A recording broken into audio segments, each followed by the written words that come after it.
Some people carry their entire lives in a single suitcase. Others don't even have that much. The Arizona desert shows no mercy to the unprepared. And Ruby Miller had nothing but a loyal dog, a cast-iron pan, and desperation as deep as the night sky above her. Before we jump back in, tell us where you're tuning in from, and if this story touches you, make sure you're subscribed. Because tomorrow, I've saved something extra special for you. Ruby wiped the sweat from her brow. As she trudged along the dusty road, her boots worn thin from miles of walking. The late September heat still lingered in the earth, rising up through her soles despite the setting sun. Beside her, a scraggly border collie mix kept pace, tongue lolling but eyes alert. They'd been together 3 years now, the only constant in a life that had crumbled beneath her. "Just a little further, Scout," she murmured, reaching down to scratch behind his ears. "We'll find somewhere to rest soon." The promise felt hollow. They'd been walking since dawn, having been chased off their last camping spot by an angry rancher who didn't take kindly to vagrants. Ruby couldn't blame him. Times were hard in 1885, especially in this unforgiving corner of the Arizona territory. Drought had turned the once prosperous farming community of Willow Creek into a desperate place where charity had become a luxury few could afford. As the last light faded from the horizon, Ruby spotted the silhouette of an abandoned wagon near a small creek bed. Her parched throat tightened at the sight of water. It wasn't much, barely a trickle, but it was enough. She quickened her pace, Scout bounding ahead as if sensing their destination. The wagon had seen better days. One wheel was missing, and the canvas cover hung in tatters, but the body was intact, tipped slightly to one side, enough to create a small shelter beneath it. Ruby dropped her meager belongings, a small pack containing a change of clothes, the heavy cast-iron pan that had belonged to her mother, and a frayed blanket. "This'll do for tonight," she told Scout, who was already lapping eagerly at the creek. Ruby joined him, cupping the cool water in her hands and drinking deeply. The simple pleasure of quenching her thirst almost brought tears to her eyes. Once Scout had his fill, Ruby led him to their makeshift camp. She arranged her blanket in the small space beneath the wagon, just large enough for her and Scout to squeeze in. The pan she placed carefully at the entrance, both a potential weapon and her most valuable possession. Her stomach growled painfully, but she'd learned to ignore hunger. Sleep would dull the ache until morning. Scout curled against her side, his warm body a comfort in the growing chill of the desert night. Ruby stared up at the underside of the wagon, tracing the patterns of wood grain in the fading light. 26 years old, and everything she owned fit into a single pack. No home, no family, no future that she could see. Just endless days of walking and scrounging, trying to stay one step ahead of destitution. It hadn't always been this way. Once she'd had a home in Missouri, a small farm with her husband Thomas. They'd been childhood sweethearts who married young with dreams as vast as the western skies. Thomas had been gentle and kind, with calloused hands and a smile that made Ruby's heart skip. But dreams turn to dust quickly when illness strikes. The fever took him in less than a week, leaving Ruby with mounting debts and no way to keep their land. Her in-laws had offered to take her in, but their pity felt suffocating. Instead, she'd sold what little she could and headed west, chasing rumors of work and opportunity.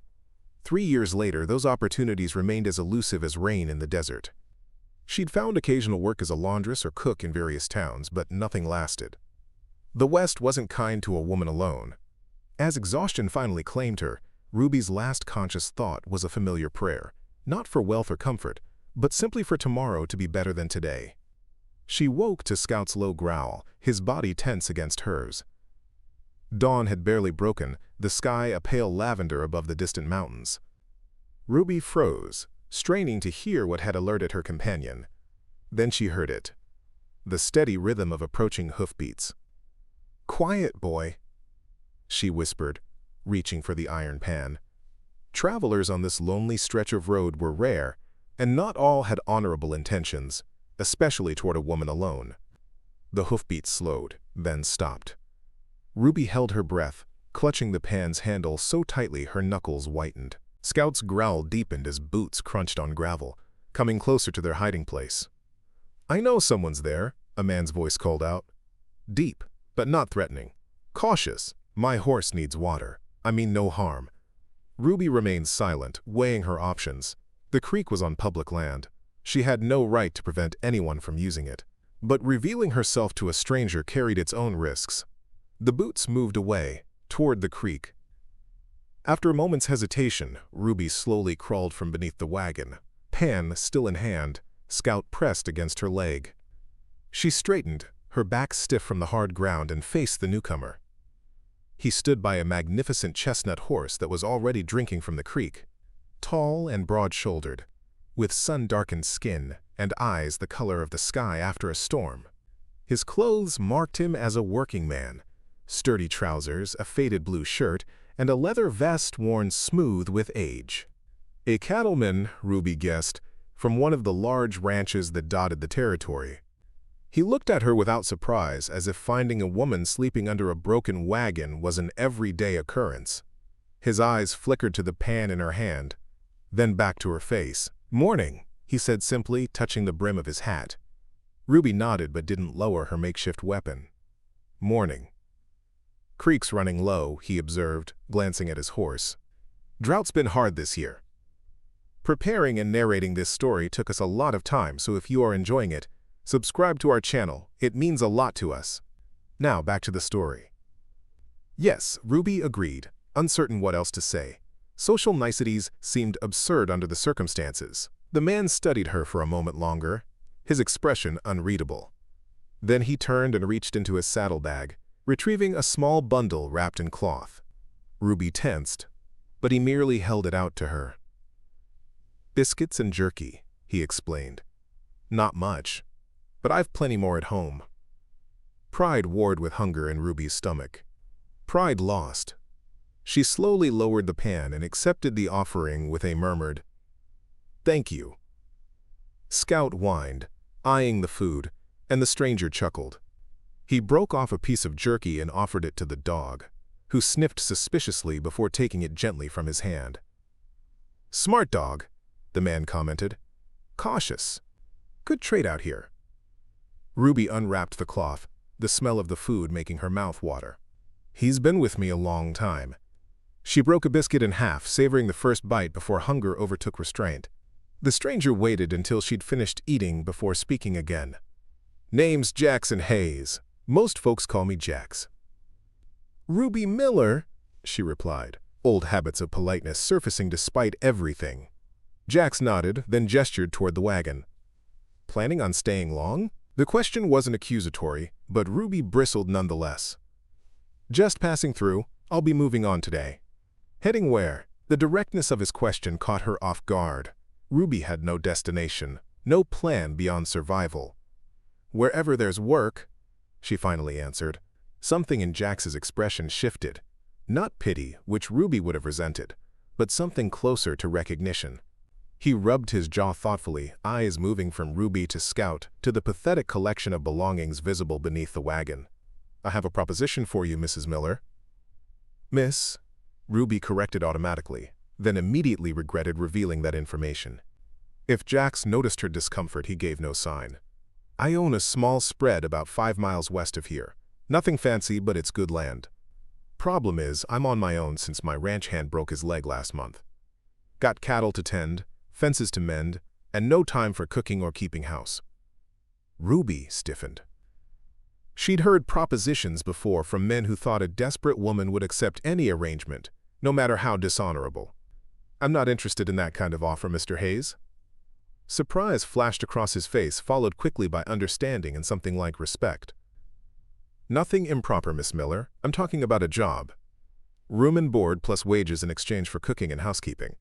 Separate quarters in the old foreman's cabin." The offer was tempting. More than tempting. A roof, regular meals, wages. But experience had taught Ruby caution. Why would you hire a stranger you found sleeping under a wagon? Jax's mouth curved in a half-smile. 3 reasons. First, you've got a good dog, and I trust a dog's judgment of character. Second, that pan you're holding is well-seasoned and cared for despite your circumstances, which tells me you know your way around a kitchen. Ruby glanced down at the cast-iron pan, her mother's pride and joy, passed down through generations of women who believed good cooking required the right tools. She'd polished and oiled it faithfully, even on the hungriest nights. "And the third reason?" she asked. Jax's expression turned serious. "Because I know what it's like to have nothing but what you can carry." The simple statement hung in the air between them, weighted with unspoken history. Ruby studied him, trying to see beyond the successful rancher to whatever hardship had taught him such empathy. His eyes held steady, revealing nothing more than he intended, but she sensed no deception there. "Stay," he said, not a command, but an offer. "At least until you find something better. If you'll cook tomorrow, I'll consider it fair exchange for a day's shelter. After that, we can discuss terms if you're interested in staying longer." Ruby hesitated. The proposition made sense, practical for both of them. Still, caution whispered in her ear. "And if I decide to leave after a day, then I'll have enjoyed one good meal, and you'll head out with a full stomach and no obligations," Jax replied simply. Scout had moved closer to Jax during their conversation, his initial wariness replaced with curious sniffs at the stranger's boots. Ruby had learned to trust her dog's instincts about people. If Scout accepted this man, perhaps she could too, at least for a day. "I don't have much food to cook with," she pointed out. "My pantry's well stocked," Jax assured her, "just lacking someone who knows what to do with it." The decision crystallized in Ruby's mind. One day, one meal, a roof and safety for a night. She could manage that without compromising her independence. "All right, Mr. Hayes. I accept your offer for one day. After that, we'll see." Jax nodded, satisfaction evident in the slight relaxation of his shoulders. "Fair enough. Can you ride?" "My horse can carry us both if you don't mind." Ruby eyed the chestnut stallion dubiously. She'd grown up riding farm horses in Missouri, but nothing as magnificent or spirited as this animal. "I can ride, but Scout looks fleet enough to keep pace for 5 miles. Jax finished for her. "Unless you'd prefer I come back with a wagon?" The thought of waiting alone for hours, not knowing if he'd actually return, made Ruby shake her head. "No, we'll manage." She quickly gathered her few possessions, wrapping them in her blanket and securing the bundle with practiced efficiency. The pan she kept out, unwilling to part with it even temporarily. Jax watched without comment, then offered a hand to help her mount. Ruby hesitated only briefly before accepting his assistance. His grip was strong and sure as he boosted her onto the horse's back. The saddle wasn't designed for 2 riders, but there was just enough room if she sat forward on the horse's withers. Jax mounted behind her in one fluid movement, careful to maintain a respectful distance despite the close quarters. "Hold on to the pommel," he instructed, reaching around her to take the reins. His proximity made Ruby tense, but his manner remained strictly professional. "Scout!" he called to the dog. "Come on, boy!" The border collie looked up at Ruby, awaiting her command. She nodded, and Scout barked once, ready to follow. As they set off at an easy pace along the dusty road, Ruby found herself acutely aware of the strangeness of her situation. Yesterday, she'd been a homeless drifter with dwindling prospects. Today, she was riding toward an unknown future with a man she'd just met, based on nothing more than a gut feeling and her dog's approval. Yet somehow, it didn't feel reckless. Something about Jackson Hayes inspired trust. Not blind faith, but enough confidence to take this chance. Perhaps it was the straightforward way he spoke, or how he'd recognized the value in her most treasured possession. Or maybe it was simply that he'd seen her at her lowest and offered dignity instead of pity. The sun climbed higher as they rode, the landscape gradually changing from scrubby desert to more fertile grazing land. Small clusters of cattle appeared in the distance, branded with what Ruby assumed was Jax's mark. The isolation was striking, no neighboring properties visible in any direction. "You mentioned being alone on your ranch," Ruby said, breaking the silence. "Is there no town nearby?" "Copper Springs is about 15 miles south," Jax replied. "Small place, but it has the essentials. I make the trip once a month for supplies." "And no family?" The question slipped out before Ruby could consider its propriety. There was a slight pause before Jax answered, his voice carefully neutral. "Not anymore." The simple response held volumes of unspoken history, and Ruby didn't press further. She understood boundaries around painful subjects all too well. They crested a small rise, and suddenly the ranch appeared before them, a modest but well-maintained property nestled in a natural depression that captured precious water from the surrounding hills. A sturdy main house built of local stone and timber stood at the center, flanked by a large barn and several smaller outbuildings. A corral held several horses, and beyond stretched fenced pastures, where cattle grazed on surprisingly green grass. "The property sits over an underground spring," Jax explained, noting her surprise at the verdant oasis amid the surrounding arid landscape. "It's why this land is viable when others have failed. Previous owner didn't realize what he had. I got lucky." Lucky perhaps, but Ruby suspected hard work had played a larger role than fortune. Everything about the ranch spoke of careful planning and diligent upkeep, remarkable for a man working alone. As they approached the main house, Ruby noticed a smaller cabin set apart from the other buildings, smoke rising from its chimney despite the apparent absence of occupants. "That's the foreman's cabin," Jax said, following her gaze. "Where you'd stay if you decide to accept the position. I keep it ready for when I hire help." The consideration impressed Ruby. Many employers would have left such preparations until after securing a worker. Jax guided his horse to the hitching post in front of the main house and dismounted smoothly before helping Ruby down. Her legs felt unsteady after the ride, and she was acutely aware of his supportive hand at her elbow, removed the moment she found her balance. Scout circled the yard, investigating his new surroundings with a cautious enthusiasm that made Ruby smile. At least one of them was adapting quickly. "I'll show you the house first," Jax offered, "so you can see what you'd be taking on if you stay." The main house was larger than it appeared from outside. 4 rooms built with practicality in mind. The front door opened directly into a spacious kitchen dominated by a large wood stove and a solid oak table that could seat 8 comfortably. Beyond lay a modest parlor with simple but quality furnishings, and down a short hallway 2 bedrooms. What struck Ruby most wasn't the size or layout, but the curious juxtaposition of care and neglect. The structure itself was impeccably maintained, the floors swept clean, nothing broken or in disrepair. Yet there was a layer of domestic disarray that spoke of a man focused on ranch work at the expense of home comforts. Clean dishes were stacked haphazardly rather than properly stored, bedding was functional but rumpled, and a fine layer of dust covered the mantelpiece and windowsills. The kitchen pantry confirmed Jax's claim of being well-stocked. Flour, sugar, coffee, preserved fruits, smoked meats, and an impressive array of canned goods lined the shelves. A cold cellar accessed through a trapdoor in the floor held milk, butter, eggs, and fresh vegetables from what must be a kitchen garden. "You weren't exaggerating about the supplies," Ruby commented, already mentally cataloging what she could prepare with such abundance. "Cooking's never been my strong suit," Jax admitted, a hint of self-deprecation in his tone. "I manage the basics, but it's fuel more than food." Ruby nodded, understanding completely. Food prepared merely for sustenance and food prepared with care were entirely different experiences. Her mother had taught her that a good meal did more than fill the stomach. It nourished the spirit. "Would you like to see the cabin before deciding?" Jax asked as they returned to the kitchen.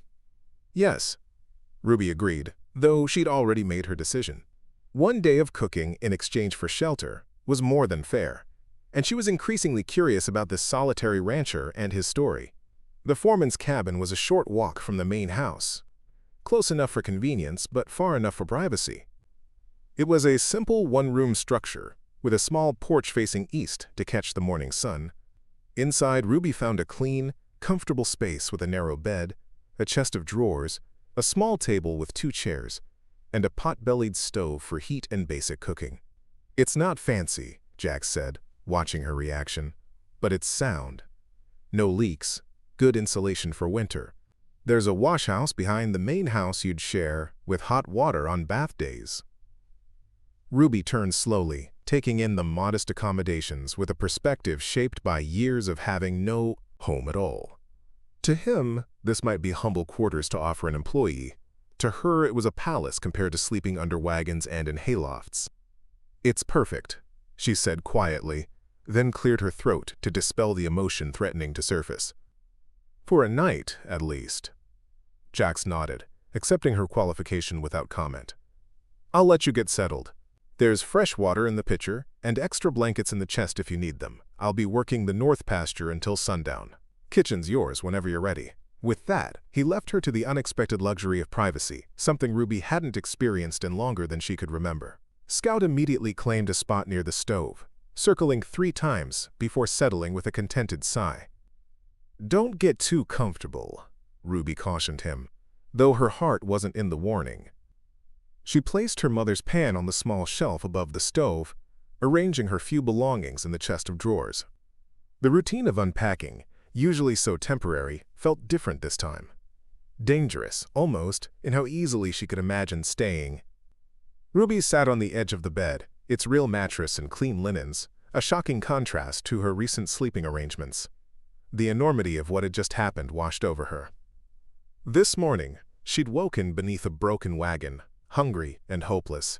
Now she sat in a sturdy cabin on a prosperous ranch, hired, temporarily, she reminded herself, by a man who treated her with respect despite finding her at her lowest. It seemed impossible, the kind of luck that happened to others but never to Ruby Miller, which made her wonder, was it luck at all, or something else? Was Jackson Hayes simply a decent man offering fair employment to someone in need, or did he have ulterior motives she couldn't yet see? Scout raised his head, looking at her with complete contentment, and Ruby reminded herself to trust her companion's judgment. Dogs sense things people couldn't, her father had always said.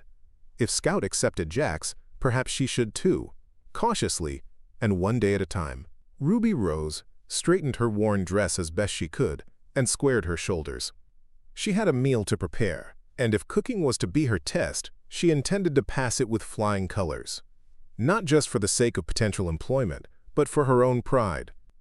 To prove that years of hardship hadn't diminished her skills or her spirit. As she crossed the yard toward the main house, Ruby felt something she hadn't experienced in 3 long years. A flutter of possibility. A whisper that perhaps tomorrow might indeed be better than today. Not because fate had finally smiled upon her, but because she'd found the courage to accept an unexpected chance when it appeared. In the kitchen, Ruby rolled up her sleeves and set to work, her mother's lessons flowing back as naturally as breathing. She would make a meal to remember, not elaborate or fancy, but honest and satisfying, the kind of food that spoke of home and care, that filled more than just the stomach. As her hands moved with practiced confidence, Ruby allowed herself to imagine, just briefly, what it might be like to stay, to have purpose again, security, a place to belong. To wake each morning, knowing what the day would bring. Dangerous thoughts, perhaps, for a woman who'd learned the hard way how quickly everything could be lost. But, as the aroma of fresh bread filled the kitchen and a hearty stew simmered on the stove, Ruby couldn't quite silence the small voice of hope that had awakened within her. For tonight, at least, she would allow it to speak. Jax returned as the sun dipped below the western hills, bathing the ranch in golden light. He paused at the kitchen door, caught by surprise at the transformation that had taken place in his absence. The table was set with his mismatched china, a loaf of freshly baked bread cooling on a board, and the rich aroma of beef stew filled the air.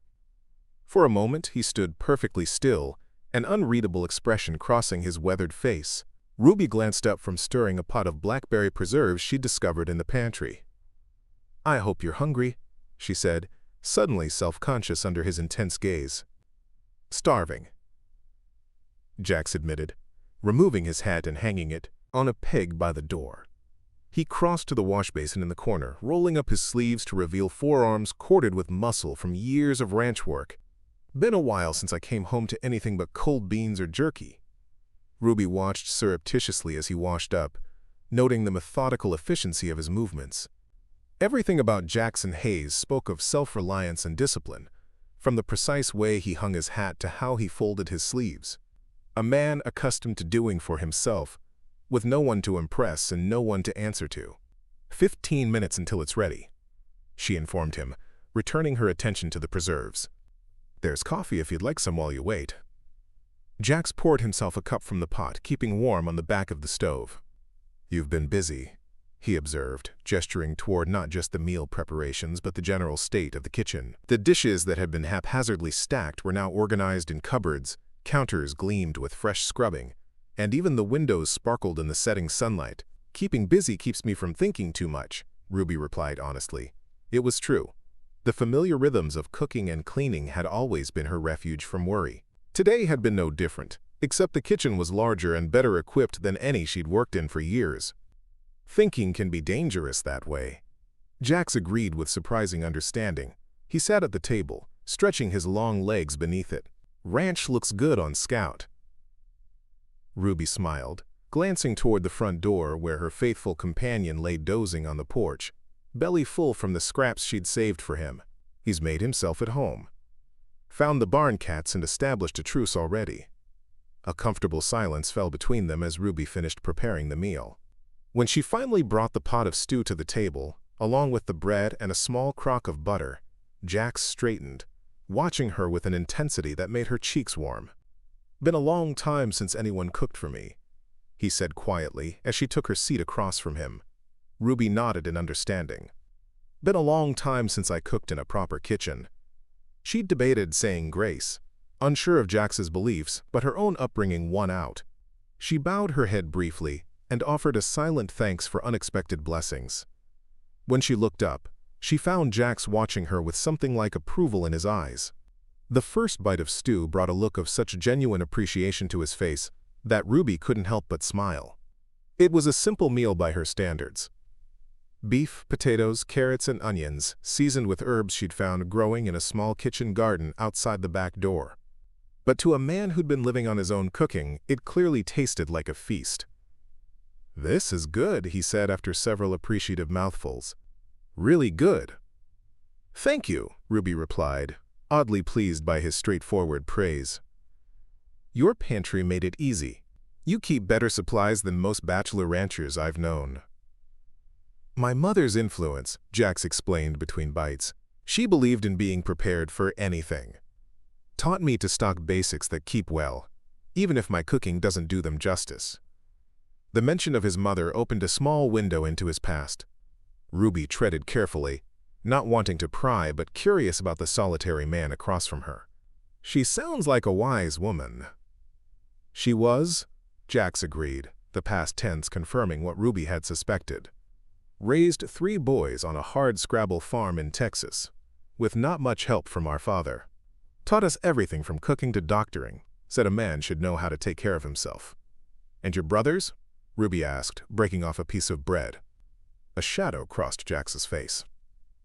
"Michael died at Shiloh. Confederate side. David took a homestead in Oregon. Haven't heard from him in 4 years. The war. It had torn apart so many families. Brother against brother, neighbor against neighbor. Ruby had been a child when it ended, but its aftermath shaped the world she grew up in." "I'm sorry about Michael," she said softly. Jax nodded his acknowledgement of her sympathy, then deliberately changed the subject. "How did you learn to cook like this?" Ruby understood his desire to move away from painful memories. "My mother. She believed food was medicine for body and soul. Said you could heal most troubles with a good meal made with care." "Smart woman, your mother," Jax commented. "She was," Ruby echoed his earlier words, the shared experience of loss creating an unexpected connection between them. "Died when I was 16. Influenza." "And your father?" "Gone 2 years before that. Farming accident." Ruby had long since learned to state these facts without her voice breaking, but the old grief remained, muted by time but never truly absent. Jax studied her for a moment. "So you were alone at 16. My aunt took me in until I married at 18, Ruby explained, surprised by how easily the details of her life were flowing after years of keeping to herself. "Thomas, my husband, and I had a small farm in Missouri. Nothing special, but it was ours." Something in Jax's expression told her he understood exactly what she meant. The pride of ownership, of building something with your own hands, no matter how modest. "What happened?" he asked, his tone gentle but direct. "Same thing that happened to my mother. Influenza swept through our county 3 years ago. Thomas was strong, but—" Ruby shrugged, the gesture conveying what words could not. The cruel randomness of death, how it took the robust and spared others without reason. "The bank took the farm for debts, and I headed west. Been moving ever since." Jax nodded slowly, absorbing her story without offering platitudes or pity. His response was refreshingly practical. Hard to put down roots when you're moving all the time. Hard to stay in one place when nothing's holding you there, Ruby countered, then immediately wondered if he would take her words as criticism of his offer. But Jax merely nodded again, as if she'd confirmed something he already knew. They finished the meal in companionable silence. When Jax finally pushed back his empty plate, the look of satisfaction on his face gave Ruby more pleasure than she cared to admit. He rose and carried his dishes to the wash basin before she could object. "I'll help clean up," he said, making it clear this wasn't up for debate. "My mother would haunt me if I let anyone cook and wash up alone." Ruby smiled at that, oddly touched by his adherence to his mother's teachings. They worked together efficiently, Ruby washing while Jax dried and put away, his knowledge of where everything belonged, saving her from having to ask. "Why a ranch?" she asked as they worked. "You mentioned Texas. Why come all the way to Arizona territory?" Jax considered the question before answering. After the war, Texas felt crowded with ghosts. Too many people knew me as Michael's brother, David's brother, the Hayes boy. Wanted to go somewhere I could just be myself, start fresh. Ruby understood that desire all too well. "And you chose ranching over farming?" "Cattle are hardier than crops in this country," Jax explained. "More forgiving of a man's mistakes. I made plenty when I started." "But you succeeded," Ruby observed, glancing out the window at the well-maintained property. "Not many can say that. Been lucky in some ways, stubborn in others," Jax said with a hint of a smile. "First 2 years were lean enough that most men would have given up. Almost did myself a time or two." "What made you stay?" Ruby asked, genuinely curious about what anchored a man to such an isolated existence. Jax was quiet for so long that Ruby thought he might not answer. When he finally spoke, his voice had softened. There was a morning, middle of the worst drought this area had seen in decades. I'd lost a third of my herd, was down to my last few dollars, seriously considering selling what was left and moving on. Couldn't sleep, so I walked out to the highest point on the property before dawn. He paused, his hands still on the plate he was drying. Sun came up over those eastern hills, and the whole valley lit up gold and pink. I could see every acre I owned stretched out before me, and despite everything going wrong, it was the most beautiful thing I'd ever seen. Something shifted inside me right then. Realized this land was in my blood now, for better or worse. Couldn't leave it if I tried. The quiet passion in his voice struck a chord in Ruby. She remembered feeling that way about the small farm in Missouri. That sense of belonging, of connection to a specific piece of earth. It was a feeling she'd forced herself to forget during the hard years that followed. "I understand," she said simply, and knew from the way Jax looked at her that he believed her. With the kitchen restored to order, an awkward moment followed. The day was done, their agreement fulfilled. Ruby had cooked, and in exchange, she had shelter for the night. "I should check on Scout," she said, suddenly uncertain. "Of course," Jax agreed. "There's a lantern in your cabin, matches on the shelf. Night gets cold this time of year. Extra wood by the stove." The careful consideration touched Ruby unexpectedly. Such small comforts. Yet they represented a thoughtfulness she'd almost forgotten existed. "Thank you," she said, meaning it for more than just the practical provisions. Jax nodded, then hesitated, as if weighing his next words. "The offer stands, Ruby. If you want the position, it's yours. Fair wages, the cabin, meals, no strings attached." No strings attached. Ruby had heard similar promises before, usually with unspoken expectations lurking beneath the surface. But something in Jax's straightforward gaze made her inclined to believe him. Still, caution held her back from immediate acceptance. "I'll let you know in the morning," she said. "If that's all right." "Morning's fine," Jax agreed easily. "Sleep well." Outside, the night had fully claimed the land, stars blazing in a cloudless sky. Scout rose from his spot on the porch to greet her, following at her heels as she made her way to the foreman's cabin.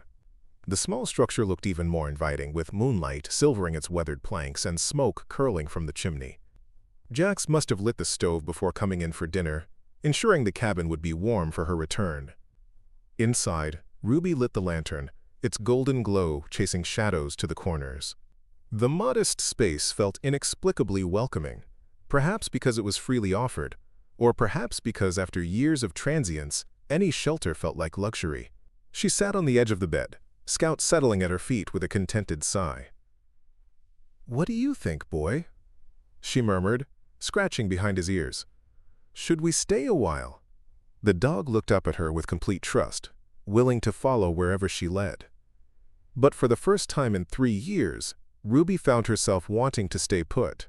Not forever, she wasn't ready to think in those terms, but long enough to catch her breath, to remember what it felt like to wake up in the same place day after day, to be needed for more than just temporary labor. Still, doubt nagged at her.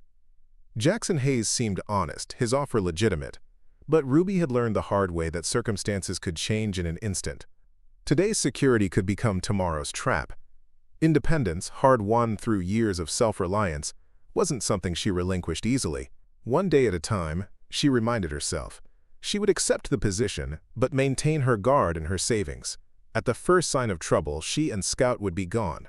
That resolution made, Ruby prepared for bed, the unfamiliar comfort of a real mattress and clean sheets almost too luxurious to bear.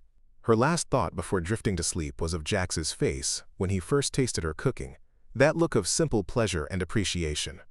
It had been a long time since Ruby had been valued for her skills, rather than merely tolerated for the cheap labor she provided. The feeling, she had to admit, was worth savoring even if just for a little while. Morning arrived with pale golden light filtering through the cabin's single window. For a disorienting moment, Ruby couldn't place where she was, so accustomed to waking in different surroundings every few days. Then memory returned. The wagon, the creek, Jax's unexpected offer, and her tentative decision to accept it. She dressed quickly, splashing cold water on her face from the basin, and pinning her hair in its usual practical style. Outside, the ranch was already alive with activity. Jax was in the corral, working with a spirited young horse that pranced and snorted at the end of a long line. His movements were confident and patient, his focus absolute, as he guided the animal through what appeared to be a training routine. Ruby paused to watch, impressed by his quiet authority. The horse, initially resistant, gradually responded to Jax's consistent cues, its movements becoming more deliberate, less frantic. There was a lesson there, Ruby thought, about trust, patience, and clear boundaries. Scout bounded ahead of her toward the corral, announcing their presence. Jax looked up, lifting a hand in greeting but continuing his work until the horse had successfully completed the exercise. Only then did he secure the animal and approach the fence where Ruby waited. "Morning," he said, removing his gloves and tucking them into his belt. "Sleep well?" "Better than I have in months," Ruby admitted. "Thank you." Jax nodded, accepting her gratitude without comment. "Coffee's on in the kitchen. Help yourself." The lack of pressure, the space he gave her to make her own decision without demands or expectations, cemented Ruby's resolve. "I've thought about your offer," she said directly. "I'd like to accept." On a trial basis, she added, needing to maintain some control over her situation. "A month, to see if the arrangement suits us both." Something like satisfaction, but not quite triumph, flickered in Jax's eyes. "Fair enough," he agreed. $1 a day plus room and board. Sundays are yours unless there's an emergency. Any questions?" The straightforward terms were better than Ruby had dared hope. "Just one," she said. "Scout stays with me." Jax's mouth curved in a slight smile. "Wouldn't have it any other way. That dog's already eyeing the rabbits that have been raiding my garden. Might earn his keep faster than either of us." Relief and an unexpected excitement coursed through Ruby. A month of security. A month to rebuild her strength and her savings. A month to remember what it felt like to belong somewhere, even temporarily. "When would you like me to start?" she asked. "You already have," Jax pointed out. "Last night's dinner counts as your first day." Ruby hadn't expected that consideration. Most employers would have counted only from formal agreement. "Then I'd better get breakfast started," she said, turning toward the house. "Ruby," Jax called after her, making her pause and look back. "Welcome to the Hayes Ranch." 4 simple words, yet they carried a weight Ruby hadn't anticipated. Welcome. How long had it been since anyone had truly welcomed her presence, rather than merely tolerating it? The sensation was both comforting and terrifying in its unfamiliarity. Days settled into a routine with surprising ease. Ruby rose at dawn to prepare breakfast before Jax headed out for his morning chores. After cleaning the kitchen, she turned her attention to the neglected house. Sweeping, dusting, mending, washing.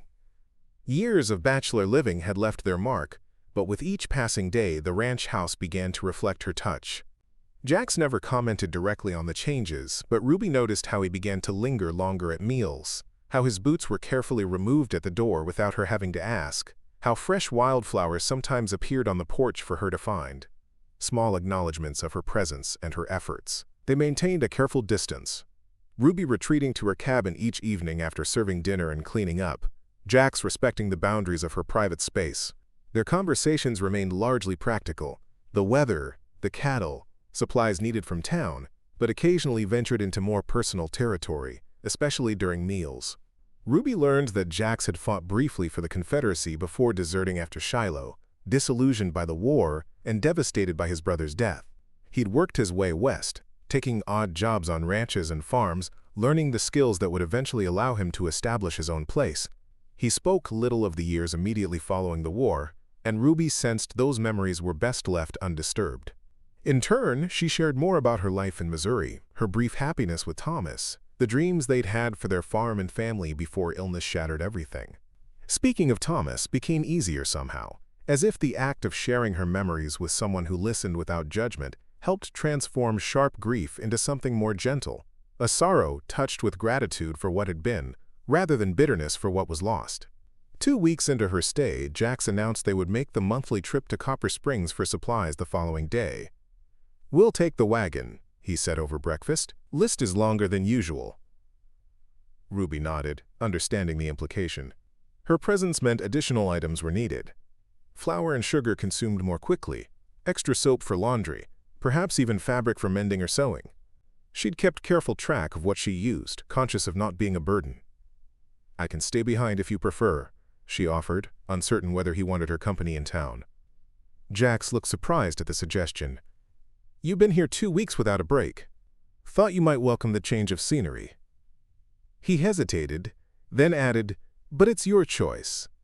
That was the thing about Jax that continued to surprise Ruby, how he consistently treated her choices as her own, never assuming authority over her decisions despite being her employer.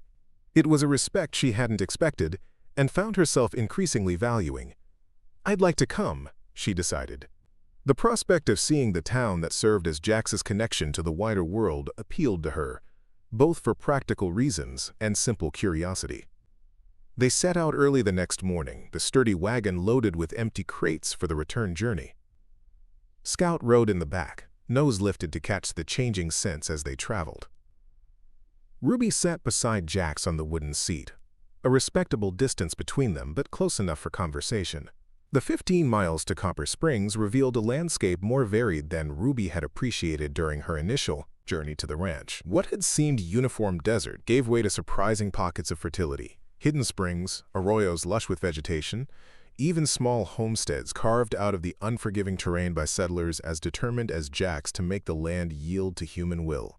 "Most folks think Arizona's nothing but sand and cactus," Jax commented, noting her interest in the changing scenery.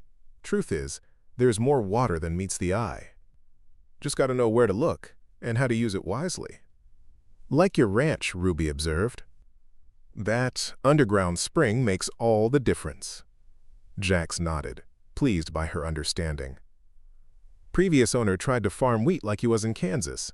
Failed 3 years running before selling out. Land tells you what it wants to be, if you listen close enough." The philosophy struck Ruby as applicable to more than just ranching. People, too, revealed their true nature if given time and attention. She was beginning to believe she'd been fortunate in finding herself on Jackson Hayes' property rather than someone else's. Copper Springs came into view just before noon, a small but bustling community that had grown around the discovery of copper deposits in the nearby hills. The mines had played out years ago, Ruby learned from Jax. But the town had survived by serving the surrounding ranches and as a stopping point for travelers heading further west. Main Street boasted a general store, a hotel with attached saloon, a small church, a blacksmith, and various other businesses essential to frontier life. People moved with purpose along the dusty street, nodding greetings to Jax as he guided the wagon to a hitching post outside the general store. "Folks know you well," Ruby observed as yet another passerby called Jax by name. "Small community," he replied with a shrug. "Everyone knows everyone, for better or worse." As they entered the general store, Ruby became acutely aware of her worn dress and shabby appearance compared to the other women present. She'd done her best with what she had. Her clothes were clean and neatly mended, but there was no disguising the poverty of her wardrobe. The proprietor, a portly man with a magnificent mustache, greeted Jax warmly. "Hey's! Right on schedule. Who's your friend?" His gaze traveled curiously to Ruby, then to Scout, waiting patiently outside. "This is Miss Ruby Miller," Jax said, the formal introduction surprising her. "My new housekeeper. Miss Miller, Henry Weaver, owns the finest establishment between Tucson and Phoenix, if you believe his advertisements." Henry laughed good-naturedly at the gentle ribbing. "Finest and only, some might say." He extended a hand to Ruby. "Pleasure to meet you, Miss Miller. Any friend of Hayes is welcome here." The simple courtesy eased some of Ruby's discomfort. She shook his hand, noting the genuine welcome in his eyes. "Thank you, Mr. Weaver." "Henry, please," he insisted. "Now, what can I get for you folks today?" Jax produced a list, longer than usual as he'd indicated. As Henry began gathering the items, other customers drifted in and out, each casting curious glances at Ruby. Small towns thrived on new faces and fresh gossip, she knew, and a woman appearing with the notoriously solitary Jax Hayes was certainly cause for interest. When Henry's wife Martha emerged from the back room, she immediately took Ruby under her wing, showing her recent fabric arrivals and discussing the latest news from back east with refreshing friendliness. For the first time in years, Ruby found herself engaged in ordinary female conversation, talking of patterns and recipes, rather than negotiating for work or defending herself from unwanted advances.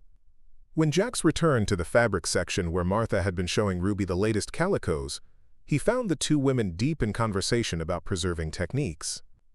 He stood quietly, watching the animation in Ruby's face as she described her mother's special method for putting up peaches.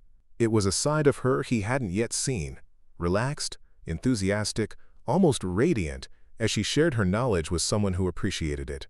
"Ladies," he said finally, reluctant to interrupt but aware of the time. "Got everything on the list, plus a few extras Henry convinced me I couldn't live without." Martha smiled knowingly at her husband's salesmanship. That man could sell sand in a desert. She turned to Ruby. "You must come back soon, dear. It's been ages since I've had someone to talk cooking with who actually enjoys it." The simple invitation brought a flush of pleasure to Ruby's cheeks. "I'd like that," she said, meaning it. As they prepared to leave, Henry's wife pressed a small package into Ruby's hands. "Just some patterns I've had lying around," she explained when Ruby tried to object. "No use to me anymore with these old eyes, but you might find them helpful." The unexpected kindness rendered Ruby momentarily speechless. She managed a heartfelt thank you before following Jax outside, clutching the gift like a treasure. Loading their purchases took time, the wagon considerably fuller than when they'd arrived. Ruby noticed several items she hadn't requested: a bolt of serviceable blue cotton, sewing notions, a pair of sturdy boots that looked to be her size. Necessities Jax had added to the list without comment. "You didn't have to do that," she said quietly as they pulled away from the store. Jax kept his eyes on the road. "Proper wages include proper equipment. Can't have my housekeeper going barefoot come winter." The practical explanation allowed Ruby to accept the purchases without feeling like a charity case.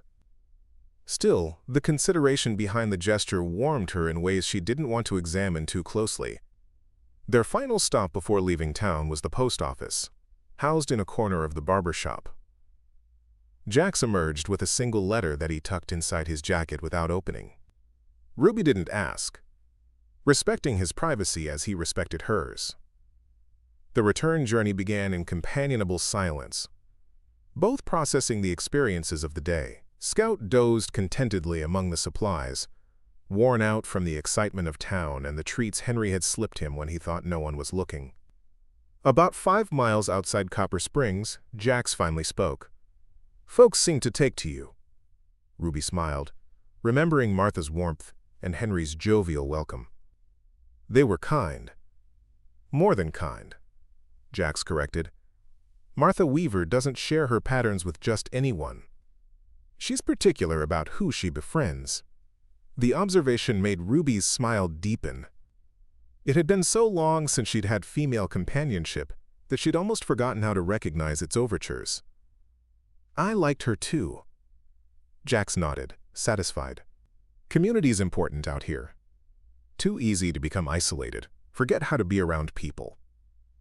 There was something in his tone that made Ruby wonder if he spoke from personal experience. "Is that what happened to you before I came?" The question was bold, perhaps too personal, but Jax didn't seem offended. He considered it with the same thoughtfulness he gave to all her inquiries. "Maybe," he admitted finally. "After Liam left, my last ranch hand, I got used to my own company. Started to think I preferred it that way." "And now?" Ruby couldn't help asking. Jax glanced at her, a half-smile warming his usually serious features. "Now I remember there are worse things than having someone to talk to over supper." The simple acknowledgement of her value beyond her practical contributions meant more to Ruby than she cared to admit. She looked away, focusing on the landscape to hide the emotion that threatened to surface. "That depends on who's doing the talking," she said lightly. Jax's soft chuckle surprised her. It was a pleasant sound, one she'd heard rarely in their time together. "True enough," he agreed. "But I haven't minded yours." They lapsed back into silence, but it felt different now. Warmer, more comfortable. As the wagon rattled over the uneven road, Ruby found herself entertaining a dangerous thought. What if this arrangement became more than temporary? What if she and Scout stayed beyond the month? Beyond even a season? What would it be like to put down roots again? To belong somewhere, to someone? The thought both terrified and tempted her. After Thomas died, she'd protected herself by expecting nothing, attaching to nothing, allowing no one close enough to cause pain when, inevitably, they left or she had to move on. But Jax's steady presence and the small kindnesses of people like the Weavers were gradually wearing away at those defenses. As they crested the final rise before the ranch came into view, Ruby pushed the unsettling thoughts aside. One day at a time, she reminded herself. That was the safest way forward. The next week brought a change to the weather, a sudden cold snap that painted the ground with frost each morning and had Jax checking on his cattle more frequently. Ruby added extra blankets to his bed and kept the kitchen stove burning day and night, ensuring the house remained warm despite the dropping temperatures.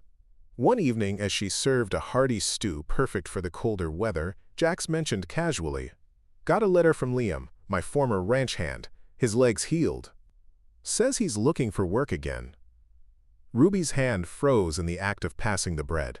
So this was it, the end of their arrangement, sooner than she'd anticipated. She carefully schooled her features, keeping her voice neutral. "When will he arrive?" Jax looked up, surprise evident in his expression. "He's not." I wrote back saying the position was filled. Relief washed through Ruby, immediately followed by confusion. "But I'm just the housekeeper. Surely you need help with the ranch more than the house." "Ranch is doing fine," Jax said simply. "Been managing on my own since Liam left. And winter's the quiet season anyway. Come spring, might need to hire someone for the cattle drive, but that's months away." He hesitated, then added, "Unless you're looking to move on?" The question hung in the air between them. Ruby's month of trial employment had ended the previous week, neither of them mentioning it. She'd continued working, Jax had continued paying her wages, and the arrangement had simply persisted by mutual unspoken agreement. "No," she said finally. "Not unless you want me to." "I don't," Jax replied, the simple statement carrying more weight than its brevity suggested. He returned his attention to his meal, but not before Ruby caught a flicker of something in his eyes. Relief, perhaps, or satisfaction. The exchange left Ruby unsettled for reasons she couldn't quite name. Jax had just confirmed he wanted her to stay, which should have been reassuring. Instead, it forced her to confront her own uncertain feelings about their arrangement. Was she staying because the position was convenient and the wages fair, or because of the man himself? The question followed her as she cleared the dishes, as she washed up, as she bid Jax goodnight and returned to her cabin. Scout greeted her with his usual enthusiasm, but even his comforting presence couldn't distract Ruby from the growing awareness that something fundamental had changed. The safe emotional distance she'd maintained for 3 years was eroding, replaced by feelings she wasn't ready to acknowledge. Sleep eluded her that night. She lay awake, listening to the wind outside, remembering Thomas and the life they'd planned together. Guilt mingled with longing. Guilt for even considering opening her heart again. Longing for the comfort of belonging that she'd lost with his death. Dawn found Ruby red-eyed but resolved. She would stay at the Hayes Ranch as long as the arrangement benefited them both, but she would guard her heart more carefully.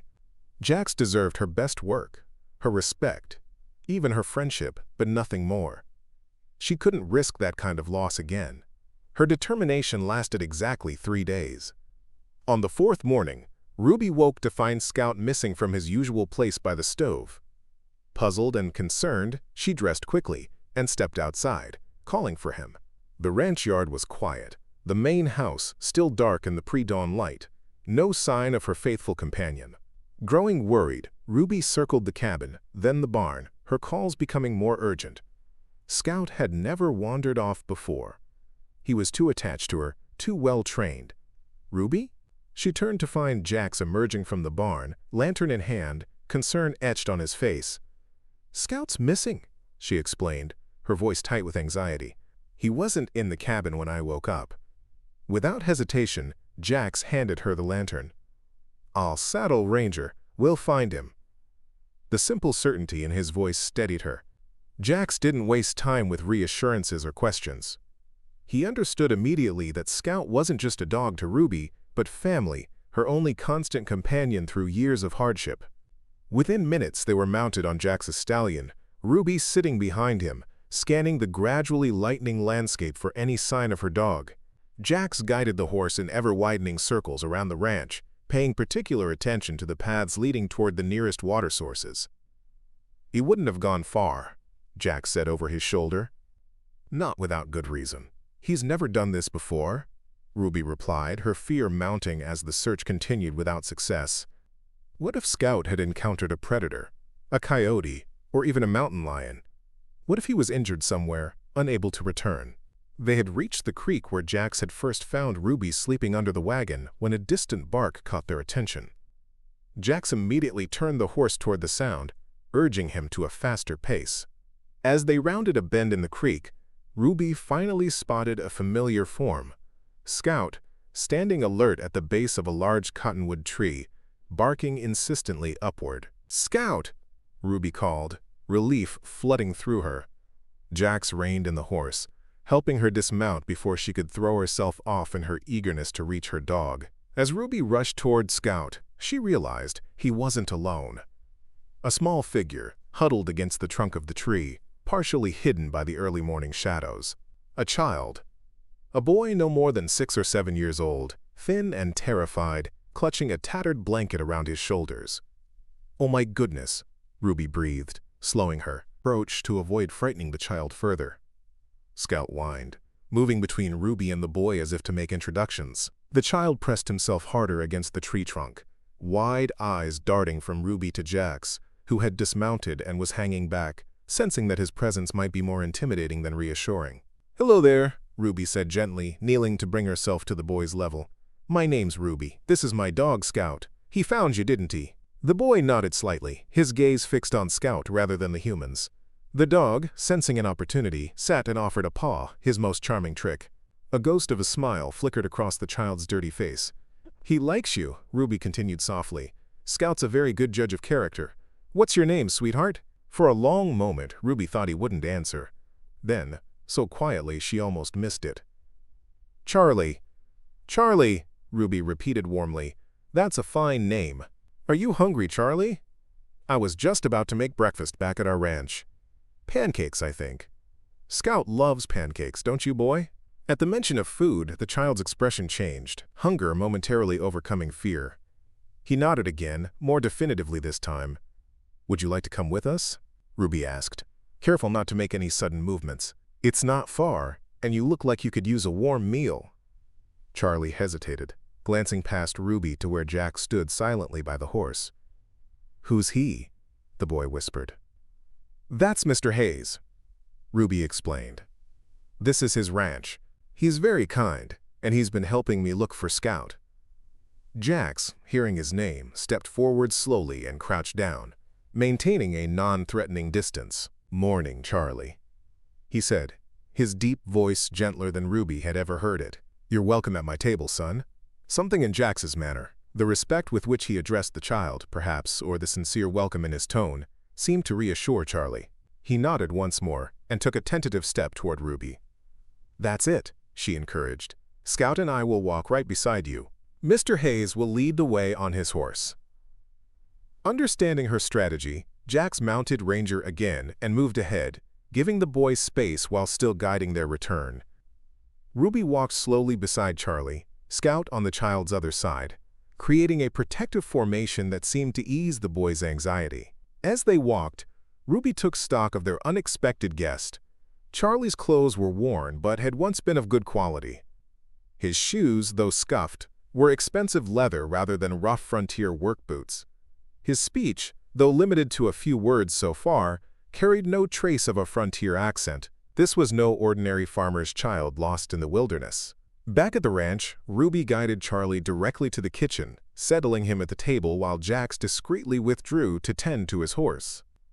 Scout positioned himself at the boy's feet, clearly having appointed himself Charlie's personal guardian. Now, Ruby said cheerfully, stoking the stove and reaching for a mixing bowl, how about those pancakes? And maybe some hot chocolate to warm you up. Charlie's eyes widened at the mention of hot chocolate. Clearly a rare treat. As Ruby bustled around the kitchen chatting lightly about Scout's adventures and the pancake recipe her mother had taught her, she watched the child gradually relax, his shoulders loosening, his grip on the tattered blanket easing. By the time Jax returned to the kitchen, Charlie was halfway through a stack of pancakes drizzled with precious maple syrup that Ruby had been saving for a special occasion. The transformation was remarkable.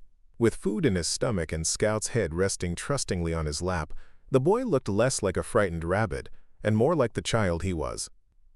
Jax took a seat at the table, accepting the coffee Ruby poured him with a nod of thanks. His manner remained calm and unthreatening, but Ruby could see the questions in his eyes, the same ones circling in her own mind. Where had this child come from? What was he doing alone in the wilderness? And what were they going to do with him? Charlie, Jack said after allowing the boy to eat his fill, can you tell us how you came to be by the creek this morning? The child's fingers tightened around his mug of hot chocolate. Stagecoach, he mumbled, was on the stagecoach with Miss Perkins. Ruby and Jax exchanged glances. The nearest stagecoach route passed about 10 miles south of the ranch. A long way for a young boy to wander alone. Miss Perkins? Ruby prompted gently. My governess, Charlie explained, his vocabulary and diction confirming Ruby's suspicions about his background. She was taking me to Phoenix, to my uncle. His lower lip trembled. But the bad men came. A cold feeling settled in Ruby's stomach. Bad men? She repeated carefully. Charlie nodded, tears welling in his eyes. They stopped the stagecoach. With guns. They took everything. Miss Perkins told me to run and hide. So I did. He looked down at Scout. I was hiding all night. I was scared. Ruby reached across the table and covered the boy's small hand with her own. You were very brave, Charlie. Very brave indeed. Jax's expression had hardened at the child's story.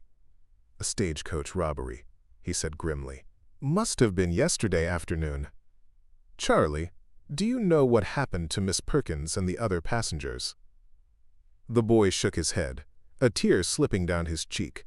I just ran, like she said. I didn't look back.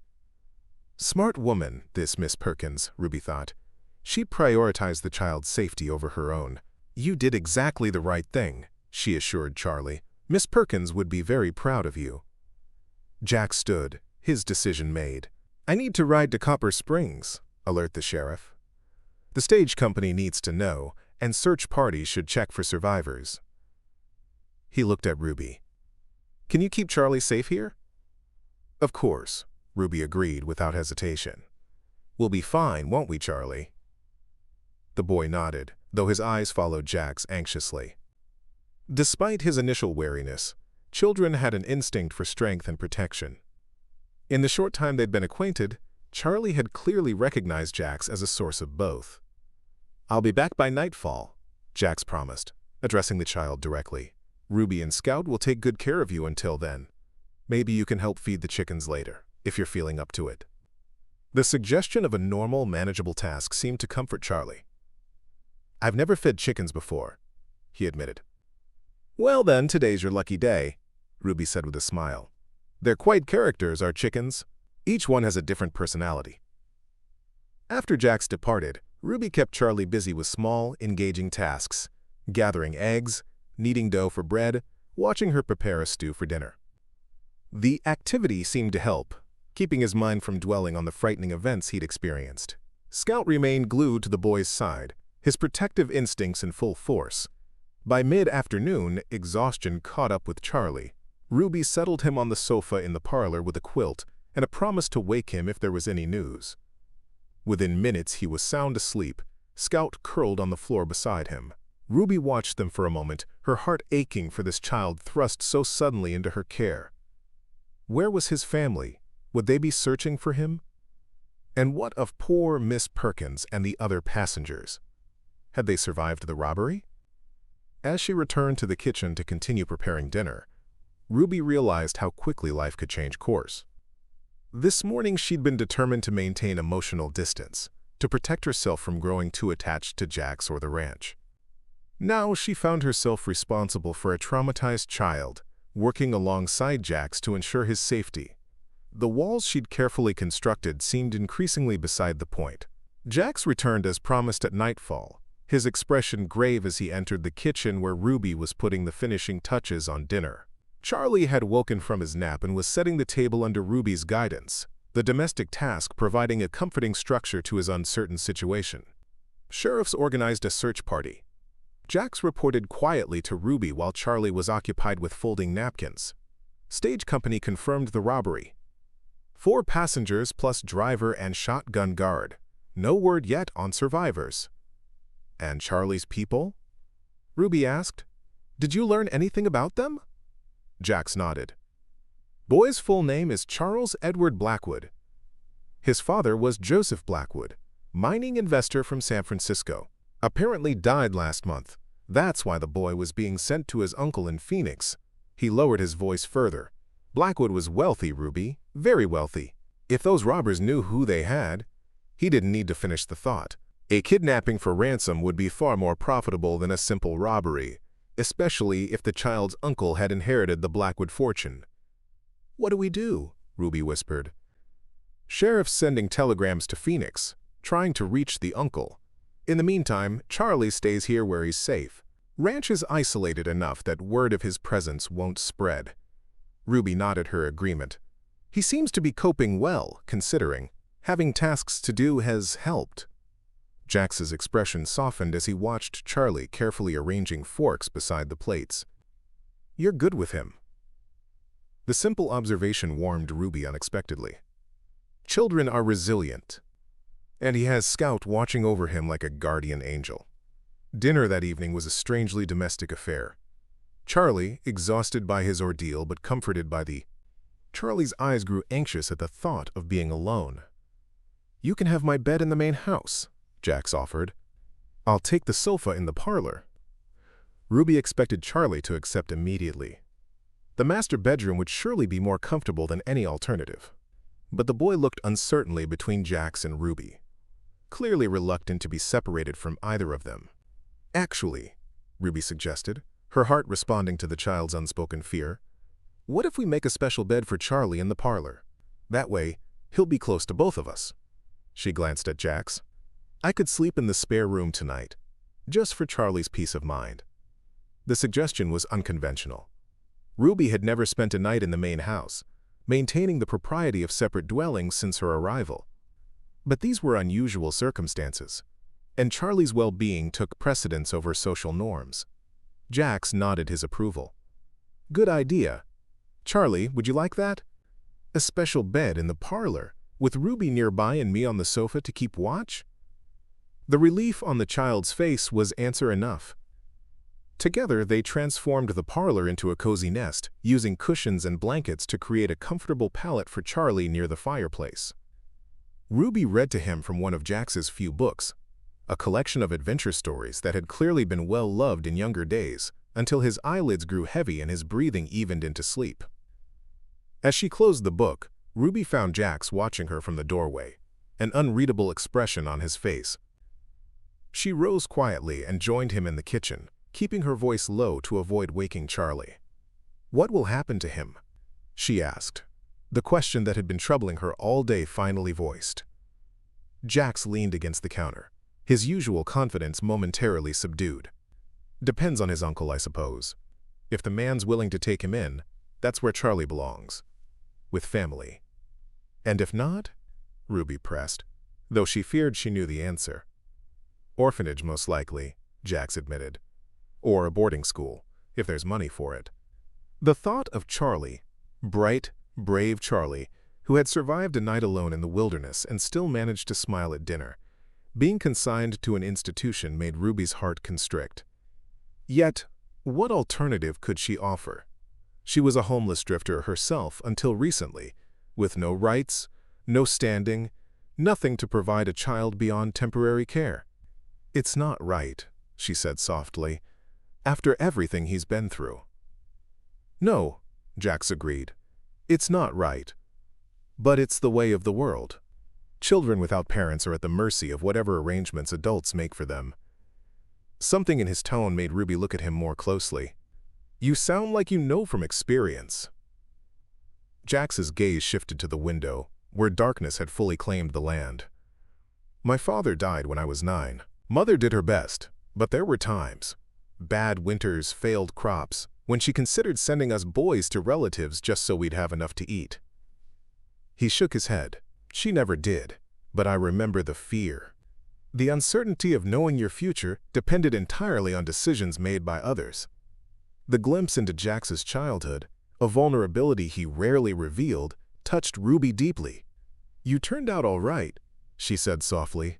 A hint of a smile touched his lips. "Eventually, after some wrong turns." He straightened, his usual composure returning. "We should get some rest. Tomorrow might bring news, and we'll need to be ready for whatever comes." As Ruby settled into the spare room that night, listening to the unfamiliar creaks and sighs of the main house, she found herself thinking not of Charlie's uncertain future, but of Jax's revelation. Each piece of his history that he shared helped her understand the man he'd become.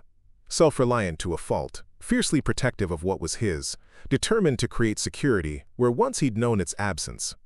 Not so different from herself when she thought about it. Perhaps that was why, despite her best efforts to maintain distance, she found herself increasingly drawn to him. Not just his strength or his kindness, but the hard-won wisdom that came from surviving life's harshest lessons. The realization wasn't comfortable. Acknowledging even the possibility of feelings for Jax meant opening herself to vulnerability, to potential loss. Yet watching him with Charlie today, gentle but straightforward, offering security without false promises, had revealed a depth to his character that made her carefully constructed walls seem increasingly pointless. Up next, you've got 2 more standout stories right on your screen. If this one hit the mark, you won't want to pass these up. Just click and check them out. And don't forget to subscribe and turn on the notification bell so you don't miss any upload from us.